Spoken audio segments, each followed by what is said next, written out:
రచించినటువంటి కీర్తనల గ్రంథము 21వ వాక్యము, 21వ అధ్యాయము 4వ వాక్యము చదువుకుందాం. ఆయుస్సు నిమ్మని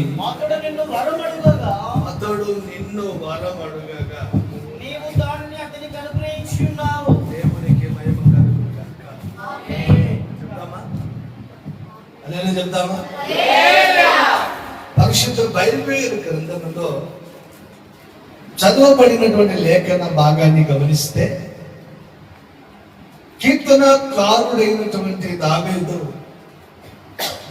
తాను రచించినటువంటి రచనలో ఒక మాట మాట్లాడుతూ, ఆయుస్సు నిమ్మని అతడు నిన్ను వరమడగా దానిని అతనికి అనుగ్రహించి ఉన్నావు. దేవునికి మహిమ కలుగును గాక. నిజంగా ప్రియమైనటువంటి దేవుని బిడ్డలారా, ఆయుస్సు, ఆరోగ్యం, ఈ రెండు విషయాల్లో మనం గమనిస్తే మనిషి బ్రతుకుతున్నటువంటి బ్రతకంతా ఒక ఎత్తు అయిపోతా ఉంది. మనుషులు జీవిస్తున్నటువంటి జీవితాలంతా ఒక ఎత్తు అయిపోతా ఉంది. ఈ ఆయుస్సు, ఆరోగ్యం దగ్గరికి వచ్చేసరికి కాస్త ఎదురు దెబ్బలు తింటా ఉంది.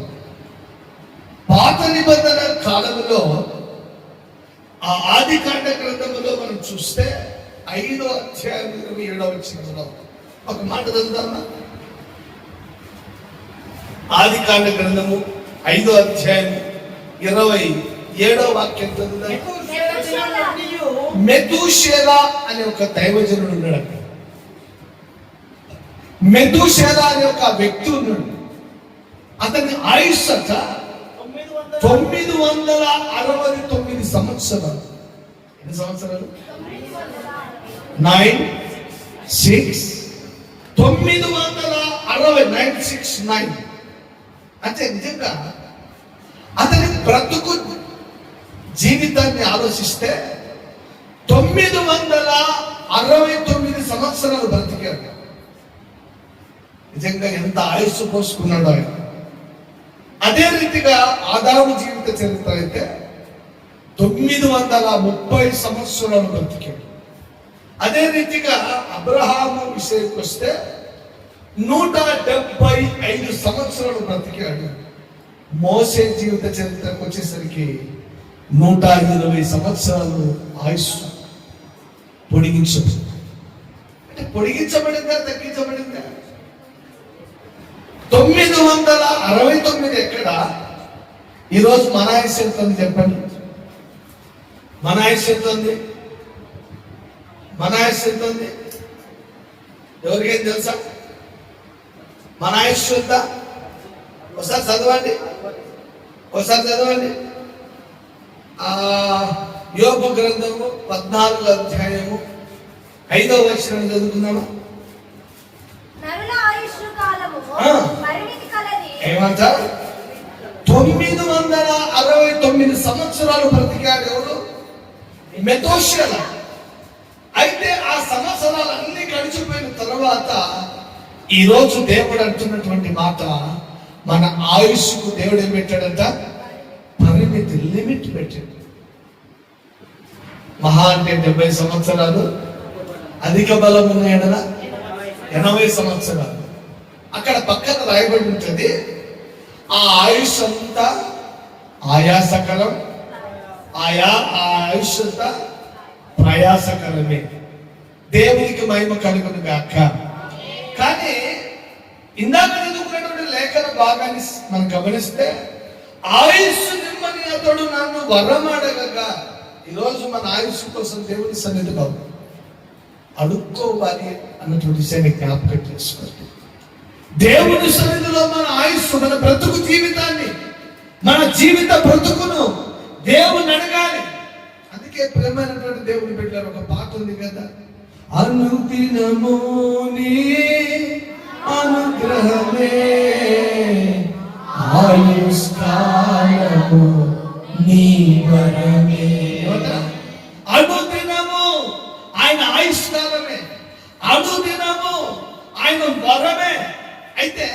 ఆ వరములో ప్రియమైనటువంటి దేవుని బిడ్డలారా, మనం ఎప్పుడు మన ఆయుష్ గురించి కోరుకుంటూ ఉండాలి.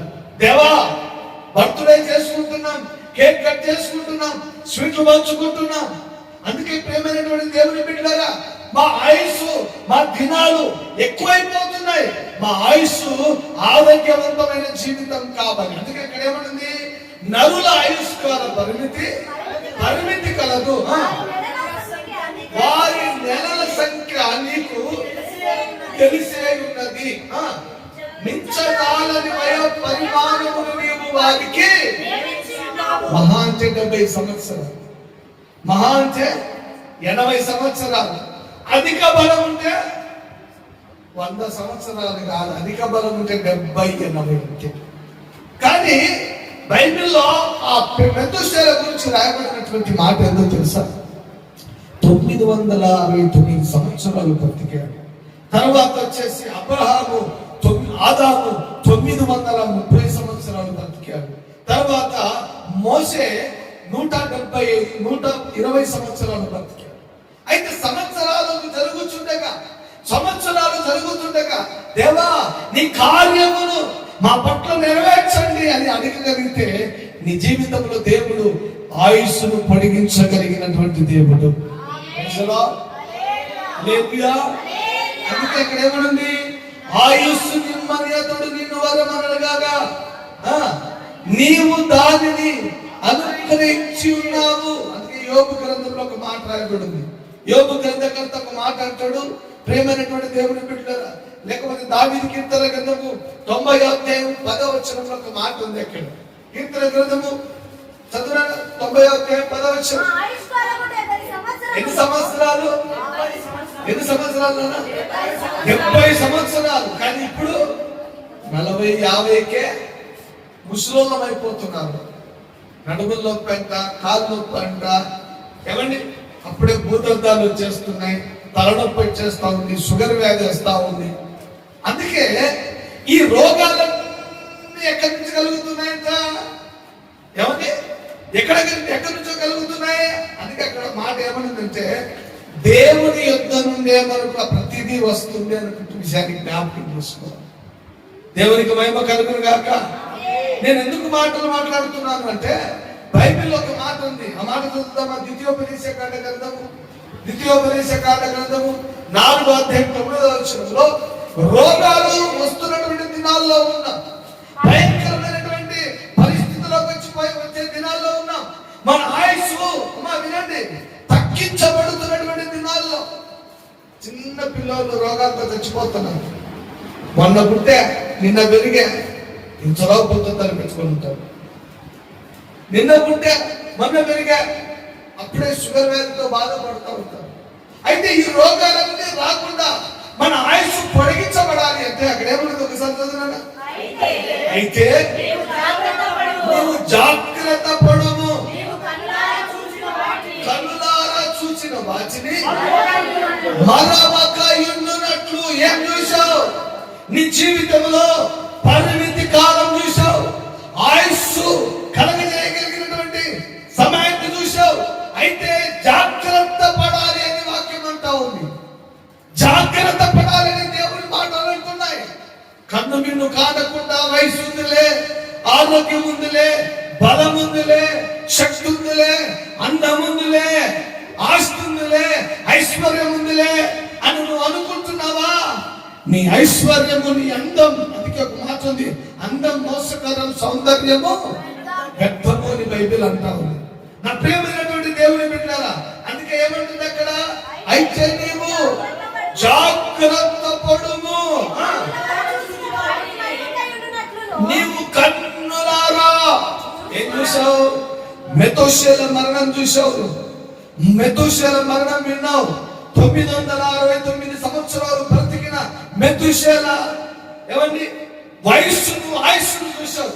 ఆదాము 930 సంవత్సరాలు బ్రతికిన వయస్సును చూసావు. అబ్రహాము 175 సంవత్సరాల వయస్సును చూసావు. మోసే 120 సంవత్సరాల వయస్సును చూసావు. ఆ వయస్సును చూసి ఏం చేయాలి తెలుసా? నువ్వు జాగ్రత్త పడాలి, జాగ్రత్త పడాలి. ఎందుకు నాయన? వాళ్ళేమో అంత ముందు అంత వయసుతో బాగా బతికారు, నేనెందుకు, నా వయసు 40 రాలే, 30 రాలే, 20 రాలే, అప్పుడే ఏమండి వంకిపోతున్నాను, కుమిలిపోతున్నాను, ఆయుష్ తగ్గించబడతా ఉంది అని నువ్వు ప్రశ్న వేసుకోవాలి. ఎందుకేమంటుంది అక్కడ, అయితే నువ్వు జాగ్రత్త పడము,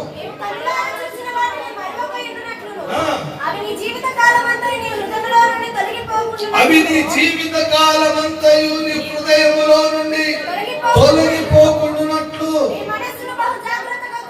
దేవుని నామానికి మహిమ కలుగును గాక.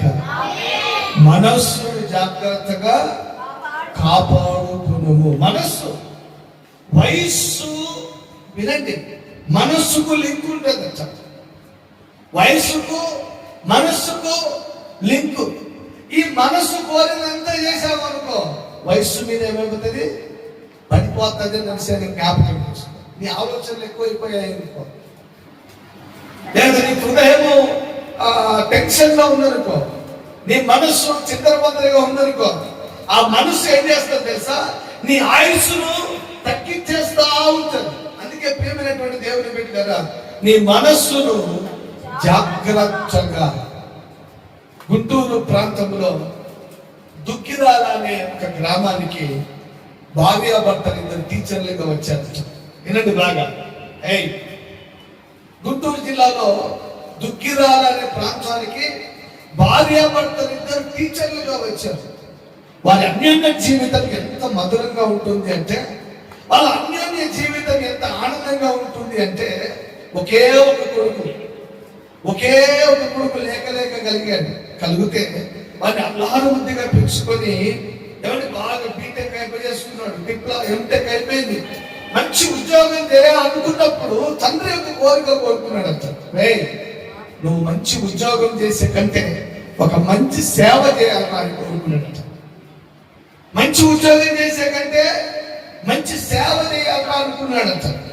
ఆ లేక కలిగినటువంటి ఆ కుమారుడు ఏం చేశాడు తెలుసా, ఇంత చదివినా నేను ఏం సేవ చేయాలా అని అనుకుంటా తండ్రి మాట విని సేవకు ప్రారంభించాడు.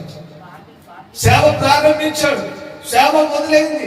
సేవ మొదలైన తర్వాత ప్రియమైనటువంటి దేవుని బిడ్డలారా, వాళ్ళ నాన్నకు ఒక మంచి గిఫ్ట్ ఇవ్వాలనుకొని ఒక అందమైన ఇల్లు కట్టిస్తున్నాడు.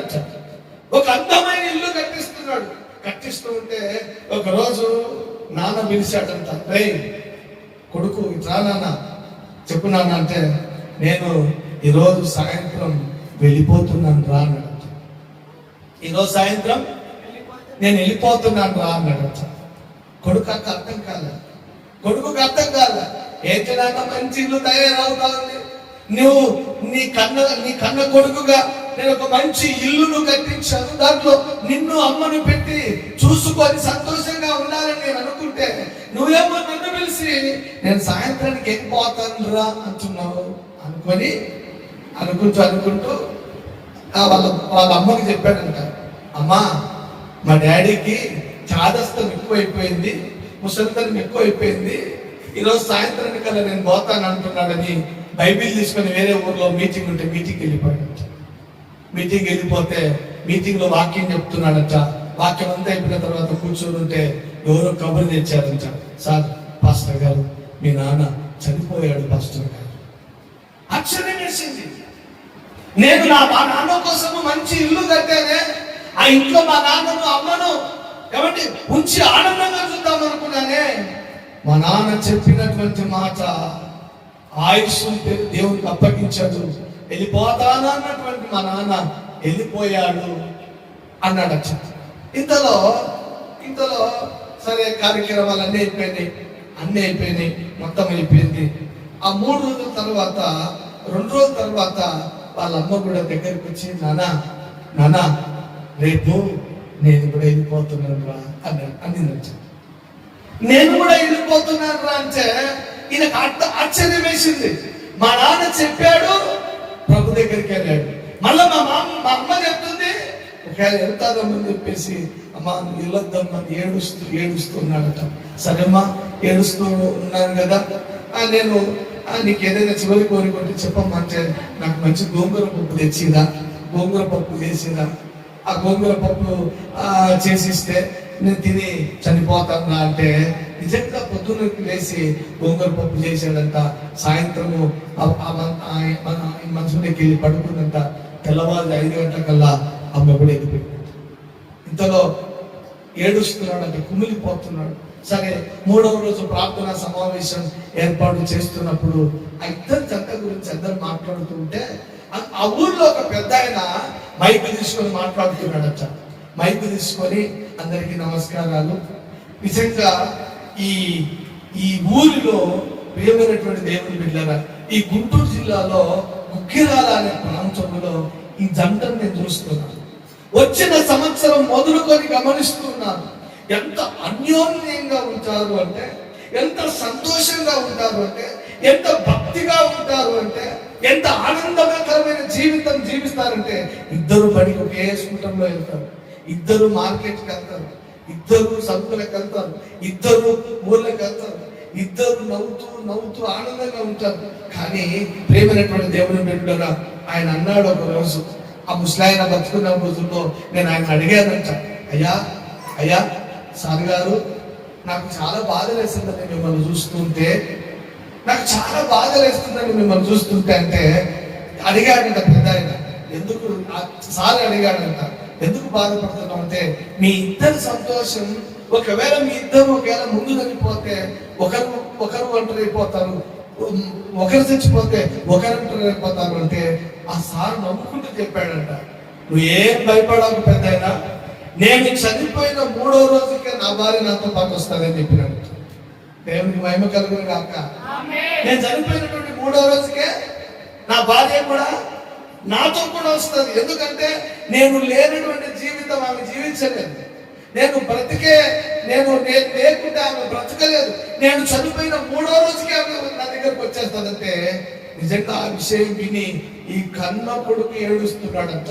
ఏమని తెలుసా, వారి ఆయుస్సు ఆనందంగా దేవునికి అప్పగించారు. దేవునికి మహిమ కలుగును గాక.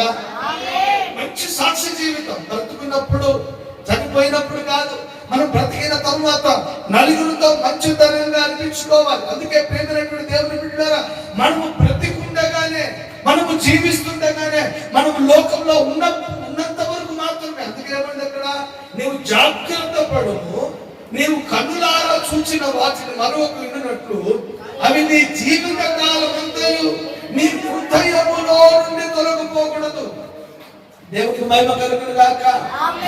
ఏమి తొలగిపోకూడదు?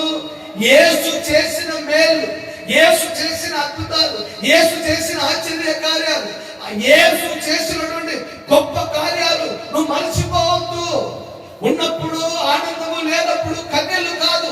ఉన్నప్పుడు ఏ ఆనందంతో ఉన్నావో, లేనప్పుడు కూడా అదే ఆనందము కలిగి నువ్వు జీవిస్తే నా యేసు నీ ఆయుస్సు పొడిగించును గాక. దేవునికి మహిమ కలుగును గాక. అందుకే అక్కడ ఏమనుంది, దావీదుకు ఎప్పుడు ఒక కోరిక. ఆ కోరిక ఏంటో తెలుసా? 104వ కీర్తన గ్రంథం చదువుదామా, 33వ వచనం. దావీదు కోరిక కోరుకుంటున్నాడు, నా జీవిత కాలమంతా. ఏం కోరిక అంట? ఏం కోరిక దావీదుకు? చెప్పండి అందరూ, చెప్పండి అందరూ. ఇందాక పాడుకున్నాం కదా, ఏం పాడుకున్నాం? నా చింతలు మరచెదను. చింతలన్నీ మర్చిపోవాలి, నువ్వు బాధలన్నీ మర్చిపోవాలి, దిగులంతా వదిలిపెట్టాలి. నీ ఆయుస్సు ఇలాంటి బాధ, నీ జీవితం, నీ బ్రతుకు, నీ కుటుంబము, నీ కష్టార్జితము నీ చేతిలో లేదు, ఏమీ లేదు. నీ జీవితము ఆయన చేతిలో ఉంది. ఎప్పుడు ఏ చేయాలో, ఎప్పుడు ఏ ఆశీర్వాదం ఇవ్వాలో, ఎప్పుడు ఏ బిడ్డని ఇవ్వాలో, ఎప్పుడు ఏ కూతుర్ని ఇవ్వాలో, ఎప్పుడు ఏ ఆశీర్వాదం దయచేయాలో ఎరిగి ఉన్నటువంటి దేవుడు. ఆయన పేరు నేను ప్రకటిస్తున్నటువంటి యేసు. దేవునికి మహిమ కలుగును గాక. అందుకే ఒక కథ ఉంది బైబిల్లో. ఒక కథ తెలుసా మీకు? ఏ కథ అది? ఏ కథ తెలుసా మీకు? కథ ఉంది బైబిల్లో. చూడండి ఒకసారి, లూకా సువార్త 16వ అధ్యాయము 25వ వచనంలో కథ ఉంది. అబ్రహాము, ధనవంతుడు, లాజరు అనే కథ ఉంది. చూసారా మీరు? అబ్రహాము, లాజరు అనే కథ ఉంది. లూకాసు వార్త 16వ అధ్యాయంలో ఈ కథ ధనవంతుడు ఒకడు ఉండెను. అతడు ఉదారంగు వస్త్రము ధరించుకొని అనుదినము అతడు ఏమన్నది అక్కడ సుఖపడుచు. ధనవంతులకు ఏమనుకుంటారు అందరూ? వాడికేం లే, వాళ్ళకేం లే, వాళ్ళకున్న ఆనందం నాకు లేదు, వాళ్ళకున్నటువంటి ఆరోగ్యం నాకు లేదు. అందుకే ఒక మాట చెప్పమంటారా, ఒక సామెత చెప్పమంటారా? ఆరోగ్యమే చెప్పండి. ఈరోజు నువ్వు ఆరోగ్యంగా ఉన్నావంటే, ఆయుష్తో ఉన్నావంటే అంతకు మించిన ఆస్తి భూలోకంలో ఏదైనా ఉందా? చెప్పండి, ఏదైనా ఉందా? ఏది లేదు అన్న విషయాన్ని జ్ఞాపకం చేసుకోండి. అక్కడ ధనవంతుడి గురించి రాయబడినటువంటి మాట, ధనవంతుడు ఒకడు ఉండెను, అతడు ఊదా రంగు సన్నపు నార వస్త్రములు ధరించుకొని ఎవరినే ప్రతిరోజు ఆనందంగా సుఖపడుతూ ఉన్నాడట. తర్వాత లాజరు అని ఒక దరిద్రుడు ఉండేను. ఏమంట? ధనవంతులకు భయం ఉండదు కానీ దరిద్రులకే ఒకదాని మీద ఒకటి పడతా ఉంటాయి. ఒకదాని మీద బాధలేసి ఒకడు బాధపడతాడు, ఇంకొకటి వచ్చి కాలం వెళ్ళినట్టు. సమస్యలతో బాధపడుతూ ఉంటామా మనం? బాధలతో బాధపడుతుంటామా? ఏమండి? అట్లా ఇట్లా ఇబ్బంది పడుతుంటే ఇంకొకడు వచ్చి మనకు ధైర్యం చెప్పే పక్కన పెట్టి మన లింగా ఇబ్బంది పెట్టడము ఎక్కువైపోతా ఉంది ఈ కాలంలో. అతను ఇబ్బంది పెడతా వానికి ఎగిరెగిరి పడిందమ్మా. ఏమంటారు? ఎగిరెగిరి పడిందమ్మా, ఎగిరెగిరి పడిందమ్మా. పడాల కాదు ప్రేమైనటువంటి దేవుని పెట్టాను. అక్కడ ఏమైందంటే, లాజరు అని ఒక దరిద్రుడు కురుపులతో నిండిన వాడై ఉండి ధనవంతుని ఇంట టేబుల్ మీద ఉన్నటువంటి ఆ రొట్టె ముక్క చూడండి. నేను ధనవంతుని చూడండి, ఎడ తింటే ఒక ముక్క కింద పడింది అనుకో, ఎవరు తింటారు? లాజరు. ఇక్కడ కింద పడినటువంటివి లాజరు. చెప్పండి, అంటే ఈ ధనవంతునికి ఇక ఆస్తి భయం లేదు, అంతస్తు భయం లేదు. కానీ పరలోక రాజ్యానికి వెళ్ళారు. ఒకసారి వెళితే ఆ 25వ వచనంలో ఒక మాట ఏముందంటే, అందుకు అబ్రహాము ఎవరితో అంటున్నాడు? ధనవంతునితో అంటున్నాడు. ఎవరితో? చదువు మంచ. అబ్రహాము కుమారుడా, నీ జీవిత కాలమంతయు ఎట్లా అనుభవించాడంట? సుఖం. ఏసీ లేకుండా ఉండలేదు, కూలర్ లేకుండా ఉండలేకుండా, కొంచెం చెమటగా, కొంచెం ఆకలి, కొంచెం టైం, ఒక అర్ధగంట 1 గంట అయిందంటే అందరూ టైంకెళ్ళి చూస్తుంటారు ప్రసాదంగా ముగించడే. కొంచెం ఆరాధన ఎక్కువ అయిపోయిందంటే అబ్బా కాళ్ళు, అబ్బా నడుములు. కొంచెం సౌండ్ ఎక్కువైందంటే అబ్బా షోలు. సుఖాలు అనుభవించి ఇప్పుడు ఎంత అనుభవిస్తావో. దేవునికి మహిమ కలుగును గాక. ఈ ధనవంతుడు కూడా ఏం చేశాడు అంట? ఎట్లా అందుకే బాధ ఉంది కదా. ధనము నీకుంటే, ధనవంతుడవైతే స్నేహితులందరూ నీ దగ్గరకు వస్తారంట. దరిద్రుడవైతే నీ దగ్గరికి ఎవరు రారు. కానీ దరిద్రుడి దగ్గర ఉన్నటువంటి ఆరోగ్యం, దరిద్రుడి దగ్గర ఉన్న ఆయుష్ ఎక్కడ దొరకదు. దేవునికి మహిమ కలుగును గాక. అందుకే నేను ఒకసారి చెప్తాను, ధనము ఎన్నో విధాల కీడును కలిగజేస్తుంది. ధనము సమస్తమైన కీడులకు మూలమైతుంది. ఈరోజు బాగా ఇంటి నిండా డబ్బులు ఉన్నాయనుకో, వినండి బాగా, ఇంటి నిండా డబ్బులు ఉంటే నువ్వు మందిరానికి కూడా రావు. ఎందుకు వస్తావు? ఇంట్లో దొంగలు పడతాడేమో, ఇంట్లో ఆడన్నా పిలిచి చిన్నోడో పెద్దోడో, నీ మొగుడో నా మొగుడో, ఈ భార్య నా భార్యలో చేపెట్టి తీసుకుపోతాడేమో. కానీ నువ్వు ఆ పేరు అనే కాసి పెట్టుకోరుంటావు. ఏమి లేదనుకో, వచ్చి దేవుని స్తుతించుడే. ఎప్పుడు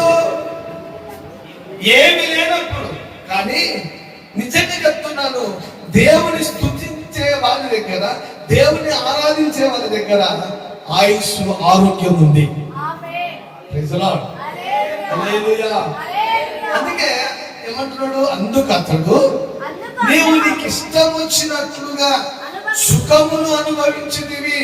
అలాగుననే రాజులు కష్టము అనుభవించునని జ్ఞాపకము చేసుకొనుము. ఇప్పుడైతే వాడు ఇక్కడ నెమ్మది పొందుతున్నాడు. ఈరోజు కన్నీళ్లతో ఉన్నావా? నువ్వు భయపడాల్సినటువంటి అవసరం లేదు. నిందలతో ఉన్నావా? అవమానాలతో ఉన్నావా? ఇక్కడ ధనవంతుడుగా ఉన్నటువంటి వాడు పరలోకంలో ఏమైపోయాడు? అగ్నిలో ఎగురుతున్నాడు. ఇక్కడ దరిద్రుడుగా ఉన్నటువంటి వాడు అబ్రహాము రొమ్మున కూర్చొని, నా మాట కాదు, నెమ్మది పొందుతున్నాడు. దేవునికి మహిమ కలిగిన గాక. ఈరోజు నీ జీవితంలో ఏమి లేదనుకోవకు, ఏమి రాదనుకోవాకు, ఏమి పొందుకోలేదనుకో మాకు. నేను ఒక మాట చెప్తాను, ఆయుష్ను మించిన ఆరోగ్యము ఆయన అడిగితే, వరం అడిగితే నీ ఆయుష్ పెంచగలిగినటువంటిది. చివరిగా ఒక మాట చదువుకుందాం, ఆ ప్రసంగి గ్రంథము, గ్రంథకర్త 2 మాటలు చెప్పి నేను ముగిస్తాను. ప్రసంగి గ్రంథము 5వ అధ్యాయంలో ఒక మాట 18వ వాక్యం చదువుకుందామా? మరియు ఒకటి కోరదగినది గాను, చూడముచ్చటైనది గాను, దేవుడు తనకు నియమించిన ఆయుష్కాల దినములన్నీ ఒకడు అన్నపానము పుచ్చుకొనుచు తన కష్టార్జితమంతటి వలన క్షేమముగా బ్రతుకుచున్నట్టు. దేవునికి మహిమ కలుగును గాక. పాట పాడాల్సిన అవసరం లేదు. ఏ పాట? రాత్రంతయు శ్రమ పడినా రాలేదు ప్రభు. ఏమండి, ఎవరు పాడతారు ఈ పాట? ఎవరు పాడతారు? దేవుడు లేనటువంటి వారు పాడతారు ఈ పాట. ఎవరు పాడతారు చెప్పండి? దేవుడు లేనటువంటి వారు పాడతారు. మనం ఏం పాడాలంటే అక్కడ ఏమనుంది? మరియు కోరదగినది గాను, చూడముచ్చటైనది గాను, ఏదనగా దేవుడు తనకు నియమించిన ఆయుష్కాల దినములన్నీ. మనకు దేవుడు ఒక ఆయుష్కాలం ఇచ్చాడు. అమ్మలారా వినాలి, చెల్లెలారా మీరు వినాలి, అక్కలారా, తమ్ములారా, అన్నలారా వినండి. ఆయుష్కాలం ఏ ఆయుష్కాలం ఇచ్చాడు తెలుసా? నువ్వు బ్రతుకు దినములంతా చేసుకోవడం, తినడం. మాట చదువురాను ఒకసారి. ఒకడు అన్నపానములు పుచ్చుకొనుచు తన కష్టార్జితమంతటి వలన క్షేమం అనుభవిస్తున్నాడు. చెప్పండి, చెప్పండి, చెప్పండి. క్షేమం ఎక్కడుంటుంది తెలుసా? చేతుల కష్టార్జితం తెచ్చుకోవడం, తినడం, పండుకోవడం. తెచ్చుకోవడం, తినడం, పండుకోవడం. తెచ్చుకోవడం, తినడం, హ్యాపీగా ఉంటుంది. ఒక విషయం చెప్పమంటారు ధైర్యంగా, ఎప్పుడు నీకు ఏది కావాలన్నా, చికెన్ కావాలన్నా ఇస్తాడా, మటన్ కావాలన్నా ఇస్తాడా, చేపలు కావాలన్నా ఇస్తాడా, ఏమి కావాలన్నా ఇవ్వగలిగిన దేవుడు. అందుకే ఎక్కువ మాట్లాడుతున్నా. 9 అక్షరంలో అదే ప్రసంగి గ్రంథం చదివి ముగిస్తా. ఎంత నీకెంత ఆయుష్కాలం ఇచ్చాడు?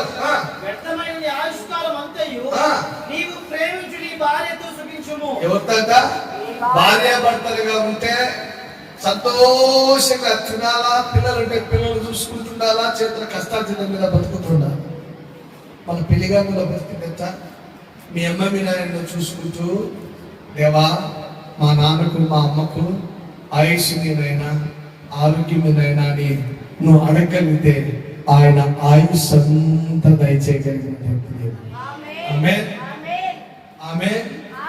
మాటను దేవుడు తన వినికిడిలో ఉంచుకొనును గాక. లేచి నిలబడదాం, పాట పాడుచుగా హృదయపూర్వకమైనటువంటి కాలం